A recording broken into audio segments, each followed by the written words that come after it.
Xorazm fasad kuzatuvchilari. Bizning Gullandagi obyektimiz bitdi. Xudo xohlasa. Xo'sh, sokollarimiz dekorativniy. Yanmashimizda plaster qo'yildi glatchidan. Glatchi sokolning glatchisidan üstlerini sarıga qara. Mana ustalarimiz oxirgi aynani qisib tutdi listlarini.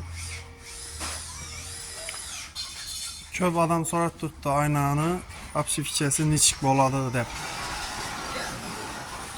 Mana ko'rasiz, obshivka shunday bo'rtib chiqqan bo'ladi, 3 sm. Yana 10 sm bo'ladi, 10-11 sm. Yanmasini shunday bo'lib chiqadi. Tunicha fondan bo'lib chiqadi bu narsa. Nima ajoyib chiqqan. Ko'rib o'zingizga xabar berasizlar. Eshigimizga ham shunday bo'ladi. Xohlasangiz bu одноличникli qo'porib turib, bitgandan keyin plitcha ustidan yopishtirsangiz bo'ladi. Xohlasangiz, xohlamasangiz shunday olib chiqadi yana. Oralikni ko'rdingiz. Joydan bo'rtib chiqqani. Joyni eri to'g'risini ham shu plitchada to'g'rilasangiz bo'ladi.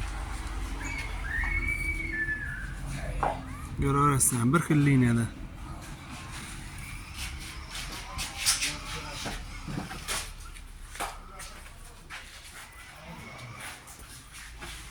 Sizlarga ishimizga baho berib